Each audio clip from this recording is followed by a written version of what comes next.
Yeah, thanks so much for agreeing to meet today. I been interested in your stuff ever since I saw it, and I really thought that with this newsletter that a lot of students would be interested in this as well, because it's just on this frontier that I think you're doing some pretty exceptional work, and I just wanted to learn more about it for my own sake and for the sake of for all the students in neuroscience. So, and it's great. We need to be more visible. We yeah, always need students to.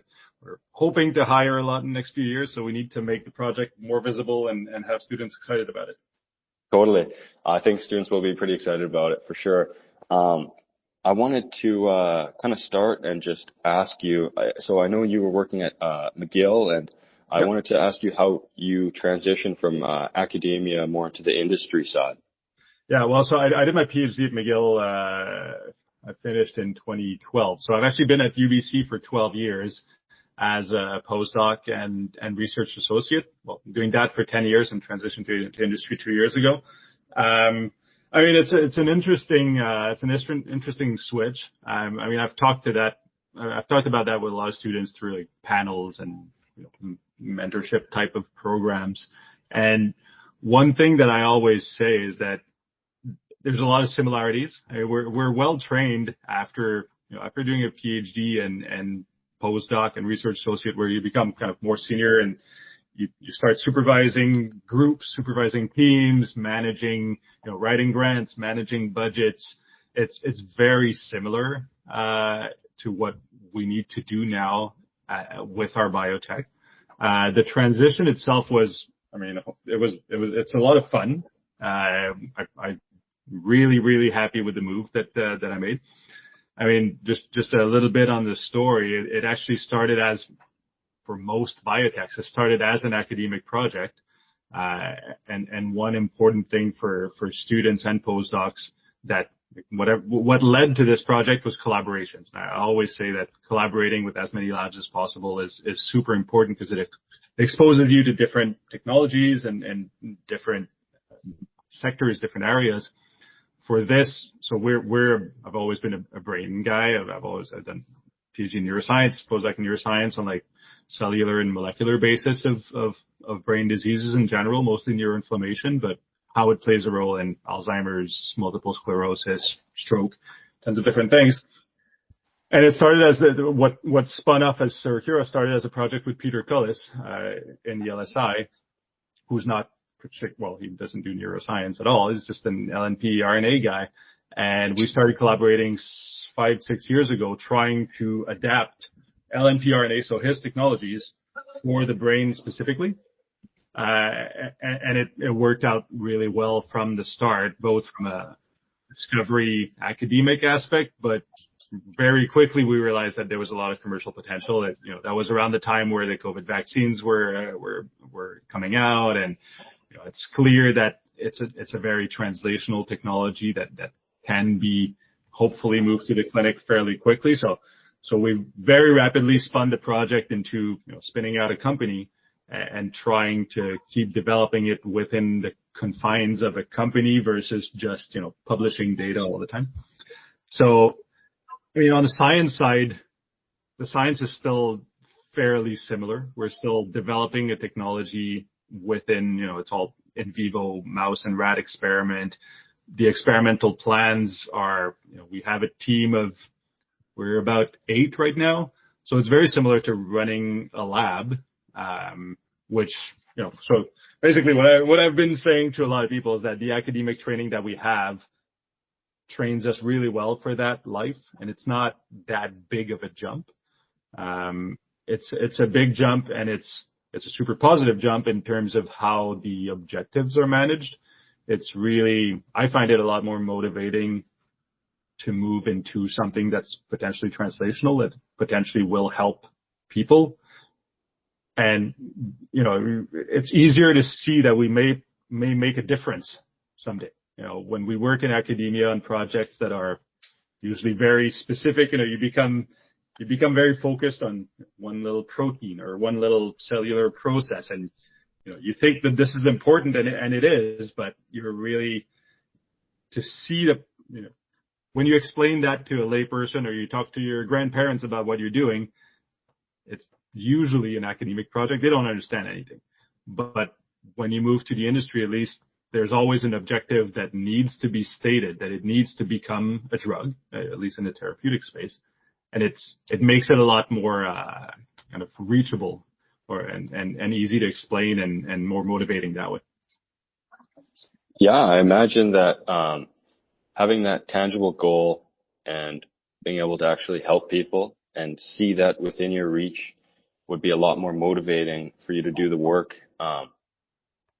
Yeah, I can totally resonate with that. I think that you're right. I mean, having the background in academia probably helps so much with the work that you're doing, but then finally getting to see it progress into results that could really be meaningful in that way could be really valuable for sure. Yeah, absolutely. And focusing a bit more about the technology that you're actually making. So, from what I understand, from what I understand, I guess it's the LNP technology that will specifically target the brain. Could you tell us a little bit more about the technology that you're building? Yeah. So what we're doing is we're actually injecting in the CNS. So there's, I'm sure you're aware of the blood-brain barrier that prevents the passage from most molecule. And that's been the main hurdle to drug development in the brain for forever. And there's a lot of potential for protein biologics. Protein biologics are becoming the mainstay of therapeutics in the periphery, but not so much in the brain because proteins just cannot cross the blood-brain barrier. So what we're doing is effectively bringing the RNA blueprint for a protein that we think is therapeutic to the brain and letting the brain cells produce the protein themselves. So it's a bit of we call it either in situ manufacturing of proteins or kind of the brain bioreactor is a term that we use often. So we're really producing and manufacturing or using the protein translation machinery of the brain to turn brain cells into a protein factory within the organ, like inside the blood-brain barrier. So we don't have to contend with the blood-brain barrier anymore. And we're basically using the blood-brain barrier to our advantage in that it concentrates the proteins within the only organ that we're interested in. So what we're doing is we've developed a platform that is super versatile. So we're using basically the same LNP, and we can just change the RNA sequence or in the construct that's packaged within the LNP, and we can target the same cells in the brain and just instruct these cells to produce protein A for disease A and protein B for disease B and so on. We're focusing on proteins that are extracellular bioactive proteins. So we're basically instructing these cells to secrete these proteins. So we're not even targeting the diseased cells themselves. We're really just targeting bystander cells, support cells in the brain, and just using their protein translation machinery for these cells to secrete the therapeutic product. So it's a super versatile technology. As with any RNA therapeutics, it's very easy to change the sequence of the RNA. It doesn't affect the pharmacokinetics of the drug itself. And we can instruct the cells, like any cell can produce any type of protein if you bring the RNA the right way. So it has a lot of applications. Initially, we're focusing on rare disease applications where, like monogenic diseases, where we know that there's one protein, specifically enzymes usually, that is dysfunctional or missing. So all we need to do is replace it. So it's basically an enzyme replacement strategy, which exists in the periphery. There's a lot of enzyme replacement therapies that are approved for these types of diseases in the periphery, but it doesn't work in the brain. So we're really instructing the brain to manufacture its own enzyme replacement therapy. So that's kind of the first programs that we're working on. There's other applications that we have discovery programs in regenerative therapies.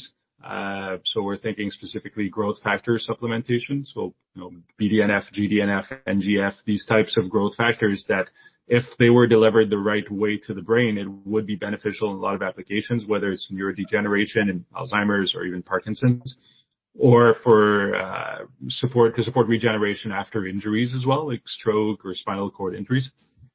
We're testing that as well. And there's going to be other applications down the road. I mean, there's more specific applications, but that's really where we're starting. As a young company, what we need to do is really to prove that the strategy, which is unique, like no one else is using RNA to instruct the brain to produce secreted proteins. So what we need to do now is to prove in our first indication that it is therapeutic itself. I mean, we've shown in many ways that we can produce different proteins in the brain at concentrations that were not really achievable with any other modality, but we need to show that it actually helps treat a disease. So we're at that point now where we're working with animal models of disease, trying to prove that we can produce, we keep saying we can produce protein A for disease A, but now we're producing glucose cerebrosidase for neuronopathic Gaucher disease. Like we're really trying to treat the first disease that we want to treat. Wow, this is just so fascinating to me. And I think that there's so much potential in this, in that it's a platform technology, Yeah. I think that once you develop these LNPs that can specifically target the brain, then who knows what the therapeutic outcomes could be. I mean, you could develop, we could outsource, and multiple companies could be developing these mRNAs and using this technology to treat all types of diseases. And I think this will be a huge breakthrough and kind of the next step in CNS treatment. So absolutely fascinated by what you're telling me. But I gotta ask. Just one thing on that point though. So the drug product, and that's something that we've kind of learned as we're going as well. I mean, just as much as an academic research collaborations are important, for this company, we're a neuroscience company. Like we're experts in neuroscience and developing drugs for brain diseases, but we're not experts in lipid chemistry. We're not developing our own lipid nanoparticles. And in that sense, that's where collaborations are important. So in Vancouver, mostly thanks to Peter Cullis, there's a lot of lipid nanoparticle development companies, tech development companies. And one good example is Nanovation Therapeutics, which is just across the street from the LSI in the Anne Marie building. And so we're partnering with them. There's a lot of companies like theirs that develop LNPs specifically to partner with companies like ours who develop or basically use their LNP technology for their own cargo and their own kind of drug development purposes. And even on the RNA side, there's a lot of companies out there that have developed proprietary modifications to the RNA that make RNA therapeutics better. And again, these companies partner with drug developers. They do not have their own therapeutic development programs. So we're also partnering with a third-party company on the RNA side. And we're really, we're bringing the best of LNPs from partner A, the best of RNA from partner B. We're putting this together in a very complex drug product with licensing agreements to give us the right to develop this product that has a little bit of the expertise of this guy, a little bit of the expertise of this guy, but we're putting it all together with legal agreements, and we're developing this as a drug for the brain specifically.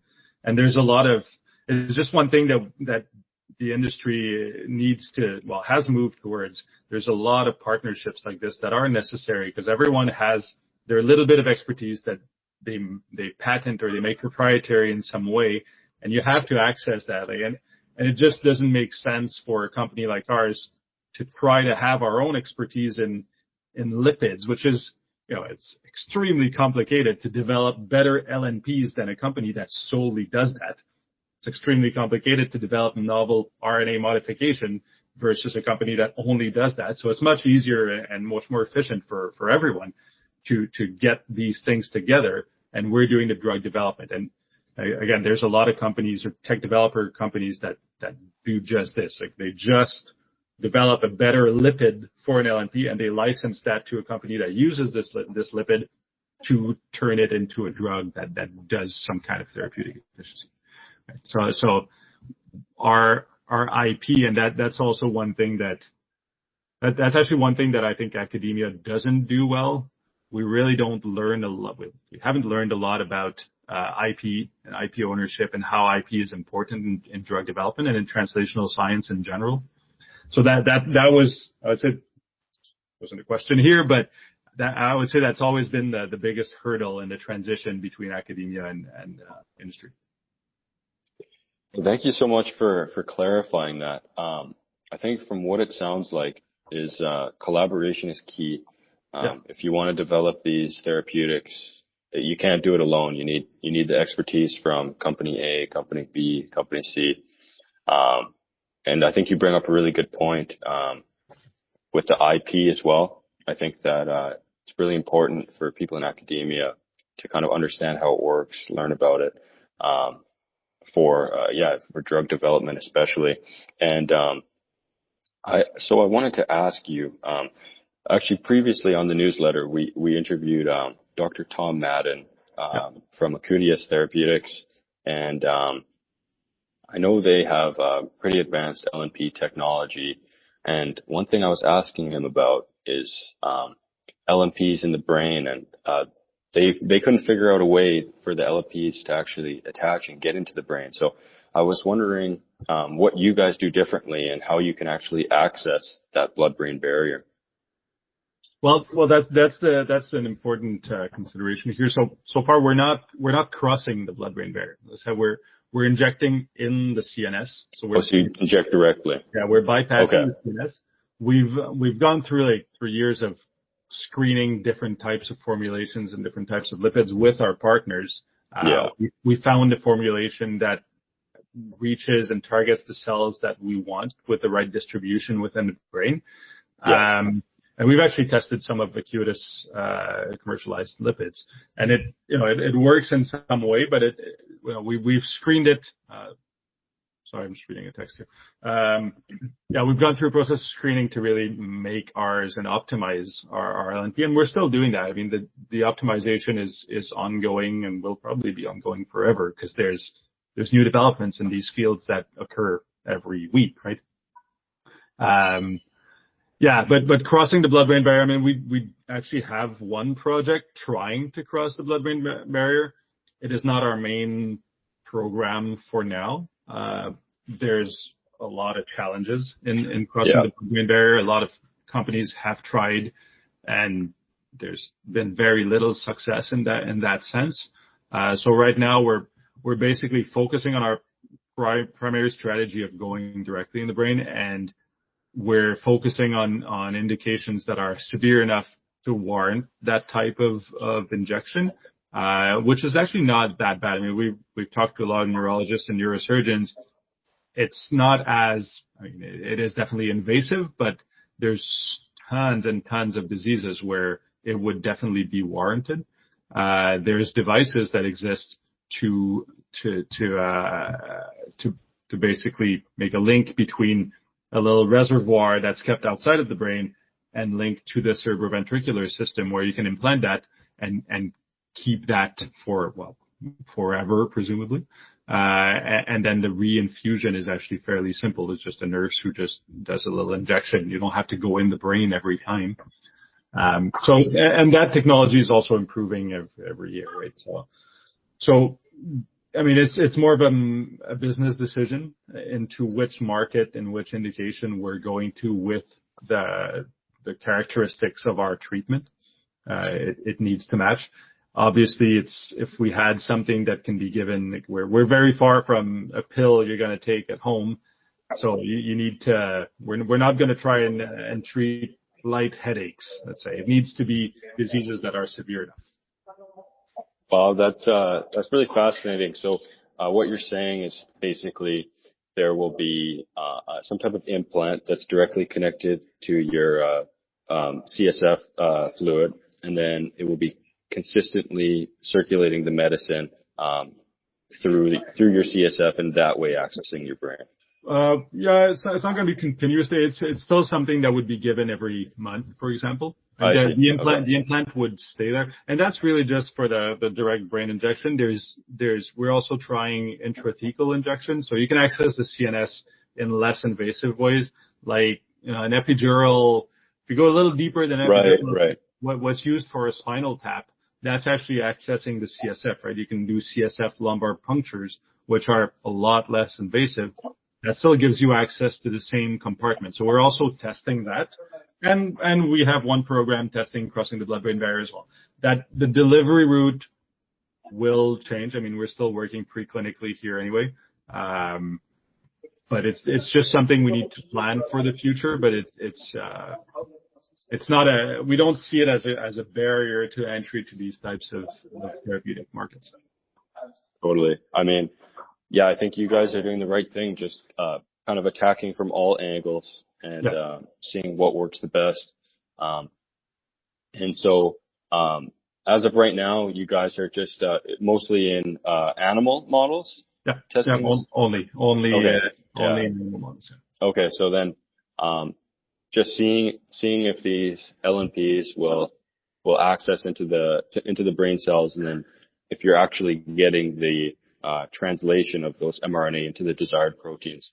And so, could you talk a little bit? I know you mentioned earlier you're kind of going into what diseases you were starting to target with these animal models, and I was wondering if you could kind of expand on that and what directions you see for the future. Yeah, well, I mean, in general, yeah. So rare diseases, monogenic diseases mostly, where we know exactly what protein needs to be replaced. This is a perfect fit for our strategy because, especially for an early proof of concept type of program where we need, as I said earlier, we need to first prove that our strategy that we think can be applied to tons of markets, we need to prove that it works therapeutically in a specific disease. And the easiest or the lowest hanging fruit, which is not low at all, but the lowest hanging fruit is always a disease where you know exactly what the parameters are. You have clear animal models. So usually these monogenic diseases have transgenic mice that exist that recapitulate the human disease fairly well, much better than complex diseases like Alzheimer's or stroke, where it's known that the gap between preclinical and clinical is very wide and it's hard to cross, right? It's so complex that you're never gonna have one target. Monogenic disease, you may have that, right? There's one protein that's dysfunctional and is positive of the disease, so replacing it is good luck. So that's kind of the basis of why we're going for rare diseases initially, and scientific fit reasons. And then we also think of regenerative medicine. So we've been able to demonstrate the production of growth factors in the brain, various growth factors. And that's always been hypothesized that if you could deliver growth factors the right way and basically supplement the brain with growth factors to bring it to the right level. There's a lot of diseases, neurodegenerative diseases, and if you could basically normalize the levels of growth factors that have been lost due to multifactorial reasons, it would be beneficial. After injuries as well, it is strongly hypothesized, and it has been tested in preclinical models a lot. If you supplement a growth factor that is regenerative and supports different processes in the brain that support regeneration, it would be beneficial. So that's kind of another angle that we're testing. There's different cytokines as well that we can produce and modulate the immune environment in the brain in various ways. So there's different applications that could be opened up for this. So fascinating. So from kind of what I got from that, so first of all, focusing on these diseases that are just caused by a single protein, and then starting to focus on regeneration in kind of neurodegenerative diseases, TBI, kind of any condition that's causing that neurodegeneration, and then focusing on immune. And then one thing that I know with other LNP technology with mRNA, they're focusing on is also like gene silencing and going down that route as well. Is that something you've thought about? We've thought about it, but this is not. Yeah. It's not in our business model. Let's say it is. Yeah. I mean, it is a different modality to package either siRNA, and we've actually tested that our lab at UBC here was the first with Peter Cullis 12 years ago or so. We were the first ones to use lipid nanoparticles to silence a gene in neurons. It was a Cell paper, 10 years ago or so it was published. So we have done that. in terms of drug development and therapeutic development, it's a completely different modality. And it has value for sure, but it's just not in our program. It's there's another company called Incisive Genetics that's out of UBC as well, who does kind of similar things, but with CRISPR types of gene editing in the brain. And it's a different modality. It would be spreading ourselves too thin to try to do that, but it's definitely, it has value in different diseases. And it really brings kind of, we're focusing on protein supplementation versus reducing. Right. So it's kind of two different avenues. We're only going for one. It's just one thing at a time. Our avenue is wide enough already. Yeah, totally, for sure. Well, it looks like we gotta wrap up soon here. I think we have until 10 o'clock. But I really appreciate. I have until 10:05 if you 10:05 have questions. Okay. Well, then maybe a quick question, just kind of wrapping things up. I think that this has been a fascinating talk today, and I think that students will really have their eyes open to what possibilities there are in neuroscience, especially with these new therapeutics that are being developed, including you guys. And I wanted to ask you how you think that students can get more involved in this side of things, and how they can start, I guess, getting these ideas for maybe their own projects of this sort. Yeah, I mean, one thing I always recommend is it's kind of on the IP side, is think of whether there is a commercialization potential in your project. In my academic career, I didn't really start thinking about that until I had that project with LNPs. And I think it would be beneficial for a lot of students, because it does help. First, it is more motivating if your project has real potential to become something that will help patients. We all study neuroscience in the hope of understanding a disease and trying to treat it in a way. And projects can often be tweaked into something that might have commercialization potential. And just thinking about it, discussing with your PI about it, is important. And oftentimes, it needs to be thought of fairly early in a project. I mean, for logistics reasons, if you publish something, then you can't patent it, right?